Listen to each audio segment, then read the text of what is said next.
நேயர்கள் வணக்கம். மீண்டும் இந்த ஆலயம் நிகழ்ச்சியில் உங்கள் அனைவரையும் சந்திப்பதில் மிக்க மகிழ்ச்சி. ஆலய தரிசனம் ஆன்ம முன்னேற்றம். ஆலயங்கள் தொழத் தொடங்கினால் ஒரு வார்த்தை சொல்லி அறிவுணர்த்த நல்லாசிரியன் கிடைப்பான் என்பது சான்றோர் வாக்கு. இந்த நல்ல சிந்தனையோடு இன்றைய ஆலயம் நிகழ்ச்சிக்கு செல்வோம்.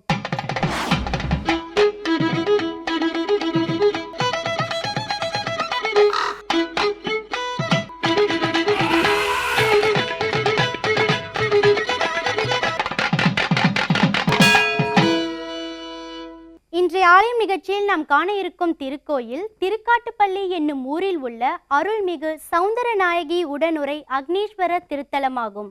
தஞ்சாவூர் மாவட்டம் திருவையாறு வட்டத்தில் இந்த திருக்கோயில் அமைந்துள்ளது. வாருங்கள் கோவிலை காண்போம்.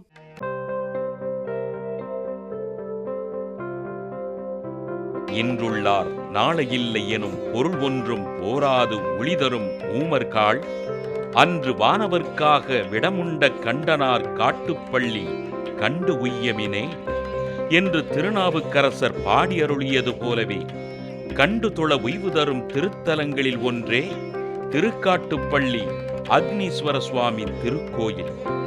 இந்த திருக்காட்டுப்பள்ளி திருக்கோயிலை மையமாக முதன்மையாக கொண்டே சப்தஸ்தான திருவிழா நடைபெற்றதாக வரலாறு கூறுகிறது.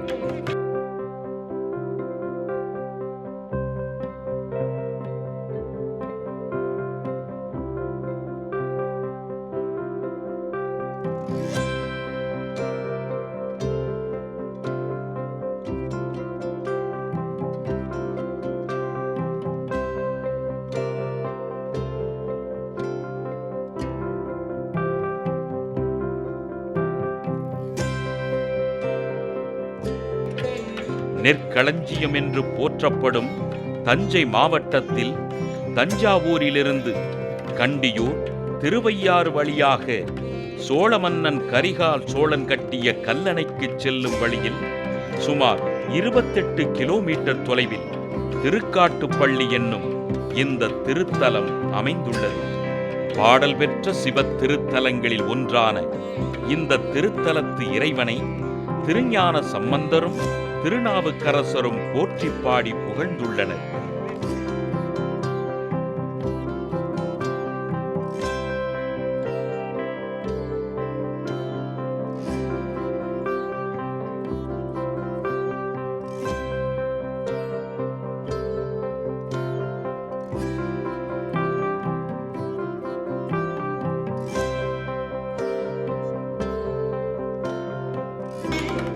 திருக்காட்டுப்பள்ளி திருக்கோவிலில் 2 ராஜகோபுரங்களும் 5 பிரகாரங்களுடன் கம்பீரமான தோற்றத்தில் அமைந்துள்ளன.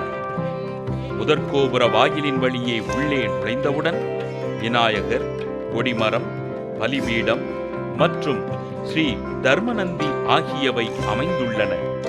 உள்ளே தென்திசை நோக்கிய நிலையில் அருள்மிகு சௌந்தரநாயகி அம்பாள் சன்னதியும் அதன் எதிரே நர்த்தன விநாயகர் சன்னதியும் அமைந்துள்ளன. தொடர்ந்து உள்ளே சென்றால் 2வது கோபுரத்திற்கு உள்ளே இறைவன் அக்னீஸ்வர சுவாமியின் சன்னதி அமைந்துள்ளது. மூலவர் அக்னீஸ்வர சுவாமி தரைமட்டத்திற்கு கீழே சுமார் 6 அடி ஆழத்தில் அமைந்துள்ளது.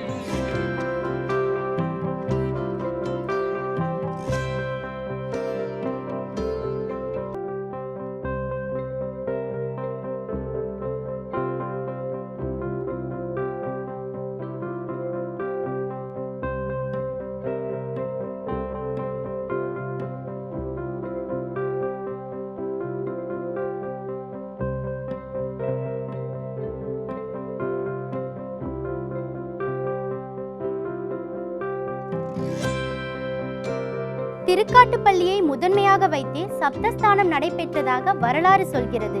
பௌர்ணமி தோறும் அக்னி தீர்த்தத்தில் நீராடி இந்த திருக்கோயிலை வலம் வரும் பஞ்சபிரகார நிகழ்ச்சி இந்த திருக்கோயிலின் சிறப்புகளில் ஒன்றாகும். சகல செல்வயோக மிக்க பெருவாழ்வு பெற இத்திருத்தலத்தை மக்கள் வழிபட்டு வருகின்றனர்.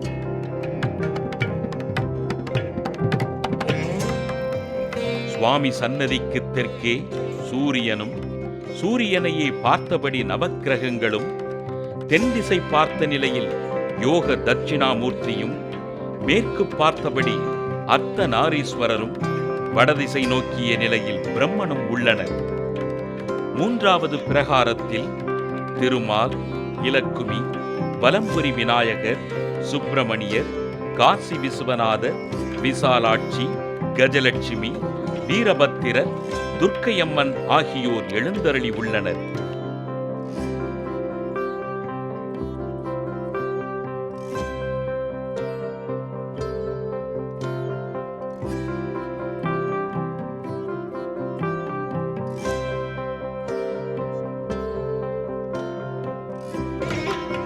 துர்க்கையம்மனுக்கு அருகே திருக்காட்டுப்பள்ளி கோயிலின் தலதீர்த்த கிணறு உள்ளது. வன்னியும் வில்வமும் இத்திருத்தலத்து தலமரங்களாக உள்ளன. இந்த திருத்தலம் சுமார் 2000 ஆண்டுகளுக்கு முற்பட்டது என்று வரலாற்று அறிஞர்கள் கூறுகின்றனர். யாகங்களில் உண்ட நெய்யால் வந்த வயிற்று நோயும் பொருள்களை சுட்டரித்த பாவமும் நீங்க வேண்டி இத்தலத்து இறைவனை வேண்டினான் அக்னி. இறைவனின் கட்டளைப்படி கோவிலுக்கு கிழக்கே அக்னி தீர்த்தம் உண்டாக்கி நீராடி வழிபட்டு பேறு பெற்றதாக தலபுராணம் சொல்கிறது. அன்று முதல் இத்திருத்தலம் அக்னீஸ்வரம் என்ற பெயர் பெற்றது.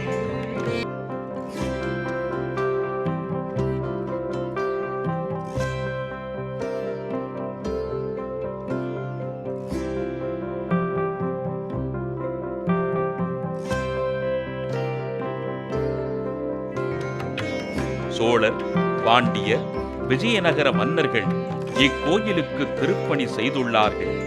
இன்றும் இக்கோயிலின் தெற்கு மதில் கோட்டை மதிலாகவே காட்சியளிக்கின்றது.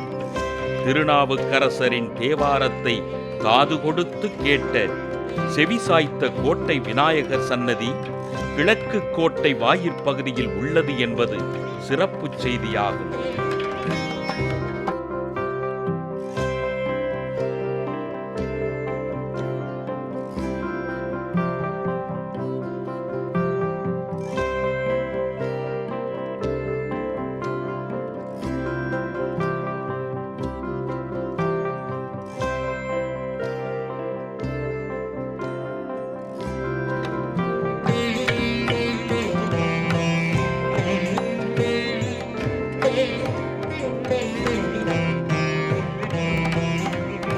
ரோம ரிஷி, பிரம்மன் உட்பட பலர் இத்தலத்து இறைவனையும் இறைவியையும் வழிபட்டு பேறு பெற்றதாக தலவரலாறு தெரிவிக்கிறது.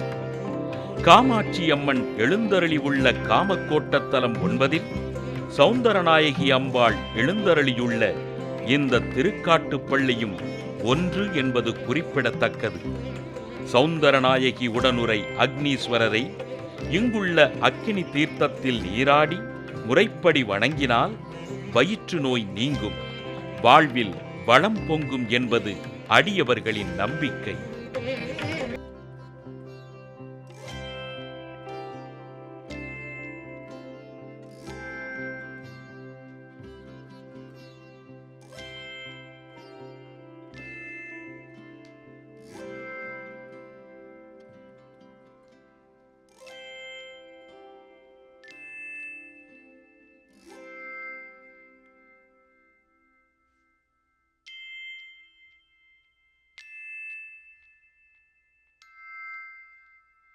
ஆலயம் நிகழ்ச்சியின் அடுத்த பகுதியாக வருகிறது திருப்புகழ். அருணகிரிநாதர் அருளிய திருப்புகழ் இசைத்தமிழாகவும் இயல் தமிழாகவும் நாடகத்தமிழாகவும் விளங்குவதால் அருணகிரிநாதரை முந்து தமிழ் மாலை என்கிறார்.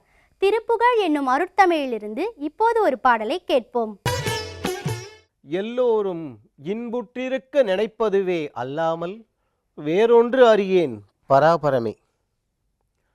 அருணகிரிநாதருடைய வாக்கிலிருந்து அருமையான தமிழ் பாடல்களை அனுபவித்துக் கொண்டு வருகின்றோம். இன்று நாம் பார்க்கக்கூடிய பாடல், இதுவரையிலே திருச்செந்தூர், சுவாமிமலை, பொதுப்பாடல் என்றெல்லாம் பார்த்தோம் அல்லவா? இன்று நாம் பார்க்கக்கூடியது நாம் 6 படை வீடுகள் என்று சொல்லிக் கொண்டிருக்கின்றோம். ஆனால் 6 திருப்பதி என்கின்றார் அருணகிரிநாதர். அது என்ன தகவல், 6 படை வீடு என்பது எப்படி வந்தது என்பதை பாடலை பார்த்துவிட்டு பிறகு பார்க்கலாம். ஈனு மிகு துளபிரவி அணுகாதே, ஈனு மிகு துளபிரவி அணுகாதே, யானும் உனக் கடிமையிலும் வகையாக, ஈனு மிகு துளபிரவி அணுகாதே, யானும் உனக் கடிமையிலும் வகையாக, ஞானம் அருள் தனை அருளி வினை தீர, ஞான அருள் தனை அருளி வினை தீர, நாணமகற்றிய கருணை புரிவாயே, தான தவத்தினில் மிகுதி பெறுவோனே, தான தவத்தினில் மிகுதி பெறுவோனே, சாரதி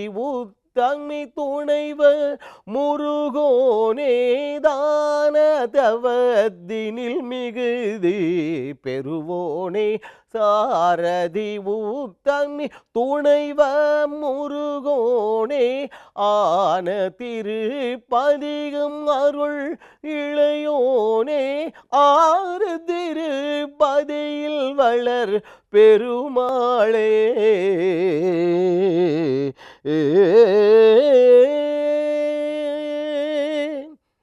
இதுல அற்புதமான தகவல்கள் ஏராளம் ஏராளம். அப்பா முருகப்பெருமானே, தாவ தான தனத்தினில் மிகுதி பெறுவோனே. இதுல ஒரு விசேஷம், அதாவது சைவ அடியார்கள் நாயன்மார்கள் என்று சொல்கின்றோம் அல்லவா, 63 மயிலாப்பூர்லையும் விழாவே கொண்டாடுகின்றார்களே.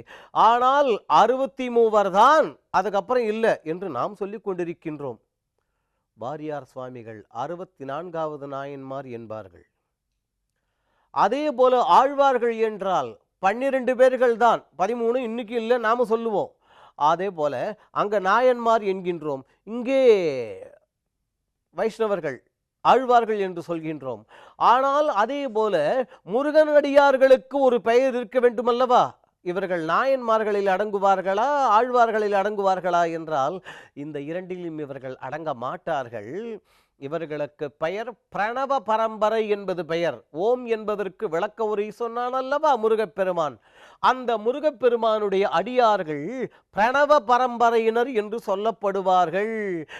ஆதிசங்கரர் கிமு 509, அதுக்கு முன்னால வசிஷ்டர், காசிபர், இவ்வளவு பேர்களும் இருக்கார்கள். ஆதிசங்கரர் கிமு 509 சுப்பிரமணிய புஜங்கம் முருகனடியார். அப்படியே பார்த்து கொண்டு நாம் வந்தால் 10வது நூற்றாண்டு பட்னத்தாரை சொல்வதா, 15வது நூற்றாண்டு அருணகிரிநாதரை சொல்வதா, அல்லது 20வது நூற்றாண்டு தொடக்கத்தில் இருந்த பாமன் சுவாமிகளை சொல்வதா, யார் குமரகுருபரர், எத்தனை பேர், கணக்கு வழக்கே கிடையாது. அதனால தான் முருகனடியார்களை பிரணவ பரம்பரையினர் என்று சொல்லி அவர்களுக்கு இவ்வளவு பேர்கள் என்று ஒரு நியமனம் செய்யவில்லை. அதனால்தான் தான தவத்தினில் மிகுதி பெறுவோனே. யார் என்ன தானம் செய்தாலும் சரி, தவம் செய்தாலும் சரி, நம் காலத்தில் இருந்த வாரியார் சுவாமிகள் வரை அவ்வளவு பேர்களும் செய்யக்கூடியது அனைத்தையும் அதிக அளவில் பெற்றவன் முருகப்பெருமான். அது மட்டுமல்ல, இந்த சாரதி என்றால் சரஸ்வதிக்கு ஒரு உதவி செய்பவன் என்பது ஒரு பொருள். நான் என்று மார்த்தட்டும் பெருமாளே என்று இன்னொரு திருப்புகழிலும் சொல்வார். சரஸ்வதியை விட தலை சிறந்த அந்த அறிவு, கல்வி. இன்னொன்று சா ரதி என்று பிரித்தால், சா என்றால் கணவன், ரதி என்றால் நமக்கே தெரியும் ரதியினுடைய கணவனான மன்மதனுக்கு, மன்மதன் நம்ம சுவாமிக்கு மைத்துனனம். மகாவிஷ்ணுவுக்கு முருகப்பெருமான் மருமகன் என்றால் அந்த மகாவிஷ்ணுவினுடைய குழந்தையான மன்மதன், அவ்வளவுதானே, அந்த ஒரு பொருளும் உண்டு. அது மட்டுமல்ல, அருணகிரிநாதருடைய வாக்குப்படி ஞானசம்பந்தமூர்த்தி சுவாமிகள் என்பது முருகப்பெருமான். முருகப்பெருமான் தான் ஞானசம்பந்தராக வந்து ஆன திருப்பதிகங்களை எல்லாம் அருளியவன். 6 திருப்பதியும் இருக்கான். 6 திருப்பதின்னா 6 படை வீடுங்கிறோம். நக்கீரர் அவருடைய திருமுருகாற்று படையில் ஒரு முறையை வகுத்து கொடுத்தார். அதன் பிற்பாடுதான் 6 படை வீடுகள் என்று நாம் சொல்லிக் கொண்டிருக்கின்றோம். அதற்கு முன்னால கிடையாதபடி தெரியறதா? 6 படை வீடுன்னா அப்ப 7வது படை வீடு எது, 7வது கோவில் எது, கேள்வியெல்லாம் வருது இல்லையா? நமக்கு ஏதாவது இந்த 6ஐயாவது அப்பா ஒழுங்கா வச்சுக்கங்க என்பதற்காக அவர் ஆற்றுப்படுத்தினார். அந்த முறையில் திருப்பரங்குன்றம், திருச்செந்தூர், பழனி, திருவாவினன்குடி என்கின்றோமே அது, திருவேரகம் என்று சொல்லக்கூடிய சுவாமிமலை, திருத்தணி, பழமுதிர்ச்சோலை, இந்த 6 திருப்பதிகளையும் சொல்லி 6 திருப்பதியில் வளர் பெருமாளே, முருகப்பெருமானே, அப்படிப்பட்ட நீ எனக்கு ஒரு அருள் செய்ய வேண்டாமா? ஈன மிகுத்துள்ள பிறவி அணுகாதே. இந்த பிறவியில் எல்லாம் ஈனம் ஏராளமாக இருக்கின்றது. நமக்கு வரக்கூடிய துயரங்கள், துன்பங்கள், தொல்லைகள் அதெல்லாம் என்ன நெருங்கக்கூடாது. அவைகளை கொடுக்கக்கூடிய இந்த பிறவியும் இல்லாமல் இருக்க வேண்டும். பிறப்பு இறப்பு இல்லாது பெரிய முக்தி நிலையை கேட்கின்றார். அது மட்டும் அல்ல, எல்லாரும் எவ்வளவோ பெரியவர்களுக்கெல்லாம் நீ அருள் செய்திருக்கிறாய், அவர்கள் உனக்கு அடிமையாக இருந்திருக்கிறார்கள், யானும் உனக்கு அடிமை என்று சூரபத்மனுக்கு அருள் செய்ததை போல அடித்த பிற்பாடு அணைக்கக்கூடாது. அப்பா, என்னை அடித்தது போதும், வள்ளலார் சுவாமிகள் கேட்டார் அல்லவா? அப்பா, என்னால் அதெல்லாம் முடியாது என்பதற்காகத்தான் வகையாக ஞானம் அருள் தனை அருளி. ஞானம் என்றால் ஒன்றும் இல்லை, நல்லதை நல்லது என்றும் கெட்டதை கெட்டது என்றும் உணர வேண்டும். அது மட்டும் அல்ல, அடுத்தவர் என்ன சொல்றார்? நாணமகற்றிய கருணை புரிவாயே. காரணம், நல்லது என்று தெரிந்தும் அதை கடைப்பிடிக்க வெட்கம், பயம். இது கெட்டது என்று தெரிந்தும் அதிலிருந்து விலக நமக்கு வெட்கம், பயம். ஒரு உதாரணம் சொன்னால் எளிமையாக புரியும். கோவில் வாசலில் இருப்போம், என்ன கோவிலுக்கு வந்தீங்களா? சேச்சா, அதெல்லாம் இல்லை, நம்ம சம்சாரம் வந்திருக்கு, உள்ளே போயிருக்கு. நாங்கள் உண்மையிலே ஒரு கோவிலுக்கு வந்து அர்ச்சனை பண்ணிட்டு நிற்கிறாரு, தெரியுதா? நல்லதை நல்லது என்று தெரிந்து கொண்டு கெட்டதை கெட்டது என்று தெரிந்து கொண்டு நல்லதை கடைப்பிடிக்க வெட்கப்படக்கூடாது, பயப்படக்கூடாது. தீயவற்றிலிருந்து விலகி நிற்க பயப்படக்கூடாது, வெட்கப்படக்கூடாது. அப்படிப்பட்ட ஒரு அருளை எனக்கு செய் என்று அருணகிரிநாதர் கேட்கின்றார். அருணகிரிநாதருக்கு ஆறுமுக வள்ளல் அருளியது நமக்கே தெரியும். இன்றும் அந்த திருப்புகழ் பாடல்கள் தமிழறிந்த திசையெல்லாம் போய் பொங்கி பெருக்கெடுத்து கொண்டிருக்கின்றன. அதே போல அந்த ஆறுமுக வள்ளல் அருணகிரிநாதருக்கு அருள் செய்ததைப் போலவே நமக்கும் அருள வேண்டும் என்று அவனிடம் வேண்டுவோம். அருள் செய்வான், அல்லல்கள் தீரும். என்ன நேயர்களே, இன்றைய ஆலயம் நிகழ்ச்சியில் இடம்பெற்ற திருத்தல காட்சிகள், திருப்புகழ் பாடல் அனைத்தும் அறிவுக்கு விருந்தாக அமைந்திருக்கும் என்று நம்புகிறோம். இந்நிகழ்ச்சி குறித்த உங்கள் கருத்துக்களை எங்களுக்கு தெரியப்படுத்துங்கள். மீண்டும் வேறொரு ஆலயம் நிகழ்ச்சியில் உங்களை சந்திக்கும் வரை உங்களிடமிருந்து விடை பெறுவது சரண்யா. நன்றி, வணக்கம்.